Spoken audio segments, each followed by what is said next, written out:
Assalamualaikum warahmatullahi wabarakatuh. Saya Dina Kurniawati dari kelas Sosiologi 3C. Saya akan membuat video ini untuk pemenuhan tugas UTS dari mata kuliah Sosiologi Pedesaan.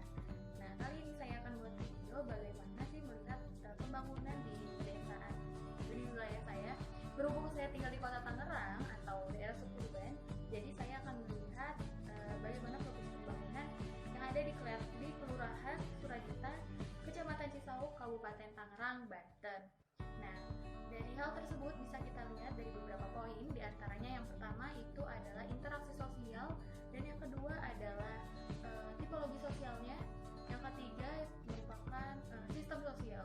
Nah, yang pertama ini adalah interaksi sosial, di mana kita bisa melihat hal tersebut dengan social mapping atau pemetaan sosial. Nah, kita bisa melihat bagaimana pola interaksi yang terjadi di sana, baik secara individu dengan individu, individu dengan kelompok, ataupun kelompok dengan kelompok. Bagaimana pembahasannya? Simak video berikut. Video pertama mengenai interaksi sosial yang ada di Kelurahan Suradita. Nah, bisa dilihat dari pemetaan sosial yang ada. Nah, di sini saya telah menyajikan gambar berupa peta Kelurahan Suradita. Nah, adapun batasan-batasan wilayahnya di sebelah utara desa tersebut berbatasan dengan Desa Ciwoko. Lalu bergeser ke sebelah selatan ada Desa Cikoleang. Dan Desa Cikoleang ini sudah termasuk ke Kecamatan Rumpin, Bogor.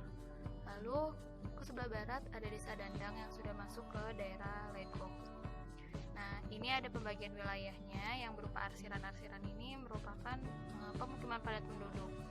Nah, lalu ada arsiran merah, ini saya tandai sebagai akses publik. Akses publik bisa seperti sekolah, lalu pasar, seperti itu. Lalu ada arsiran berwarna biru. Nah, arsiran tersebut merupakan SDA atau sumber daya alam. Meskipun sudah termasuk ke wilayah perkotaan atau suburban, setidaknya dalam desa tersebut memiliki sumber daya alam yang ada. Meskipun itu punya masyarakat, namun hal ini bisa masih digunakan untuk masyarakat sekitar. Nah, lalu ini ada kantor desa Suradita.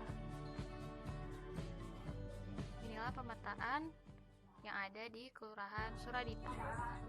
4.000.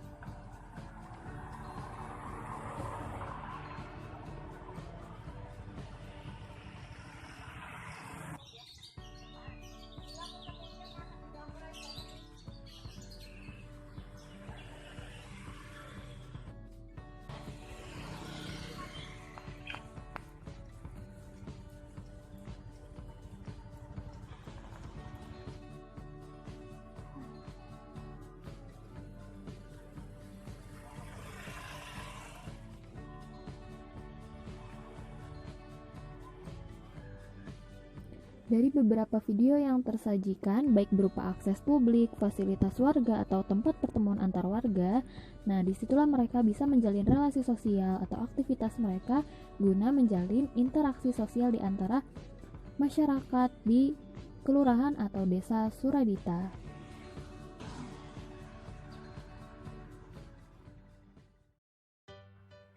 Yang kedua adalah tipologi sosial. Tipologi sosial sendiri itu bisa dilihat dari diagram Venn dan food basket, di mana diagram Venn nanti berisikan tentang masalah-masalah yang ada di Kelurahan Suradita. Namun di sini saya memilih masalah ekonomi karena masalah tersebut yang paling mencolok sepertinya di sini. Lalu yang kedua ada food basket. Food basket merupakan jaring-jaring makanan yang berupa informasi mengenai pola konsumsi masyarakat yang ada di Kelurahan Suradita ini. Nah, saya memilih secara random cak dan ibu-ibu yang ada di lingkungan saya untuk mengurutkan list berbagai macam kebutuhan ini, dan menurut mereka mana sih kebutuhan yang menurut mereka paling penting sampai tidak terlalu penting, dan apa jawabannya nanti simak video berikut. Inilah lembaga atau organisasi yang ikut membantu dalam memecahkan masalah ekonomi di Kelurahan Suradita. Nah, di antaranya ialah RT dan RW, lalu ada PKK atau Program Kesejahteraan Keluarga, yang ketiga ada agen atau toko sembako yang cukup besar, yang keempat ada bantuan langsung tunai atau BLT, dan yang kelima ialah Ikatan Remaja Masjid atau IRMAS. Yang keenam, Program Pemberdayaan Masyarakat Kelurahan atau PPMK, dan juga unit pengelola keuangan yang sedikit cukup membantu. Dan dua terakhir ini bisa dibilang ya tidak cukup, seperti lembaga pendidikan dan BPR atau Bank Pengkreditan Rakyat. Food basket atau kebutuhan yang menurut mereka terpenting diantaranya sebagai berikut. Yang pertama adalah beras. Beras merupakan kebutuhan yang sangat penting bagi mereka untuk mereka jadikan nasi sebagai sumber tenaga dan dikonsumsi. Lalu yang kedua adalah sayur mayur. Sayur mayur ini juga penting menurut mereka, jadi mereka menempatkan ini pada posisi kedua. Yang ketiga adalah telur. Telur juga penting bagi mereka sebagai salah satu sumber protein. Yang keempat, mie instan. Mie instan menurut mereka sebagai makanan pengganti. Jadi ini juga penting sih menurut mereka. Namun mereka urutkan ini ke nomor yang 4. Kelima, lauk pauk. Menurut mereka ini juga penting. Namun karena harganya semakin tahun semakin meningkat dan mereka juga tidak terlalu bisa sering mengonsumsinya, jadi mereka menempatkan ini pada posisi nomor 5. Lalu yang keenam, minyak. Minyak mereka butuhkan untuk peranti di dapur menggoreng sesuatu, dan mereka juga butuh ini, namun mereka menempatkan posisinya pada nomor 6. Dan yang ketujuh ialah sabun cuci. Sabun cuci penting juga untuk mencuci pakaian yang telah mereka gunakan. Lalu yang kedelapan ada masker dan hand sanitizer. Dan menurut mereka ini juga kebutuhan terpenting sih di zaman pandemi sekarang ini. Tapi mereka menempatkan posisinya pada nomor 8. Dan yang 9 ialah kuota, dimana sekarang sekolah atau pekerjaan banyak yang menggunakan internet dan take home atau di rumah belajarnya, jadi otomatis mereka membutuhkan kuota yang lebih.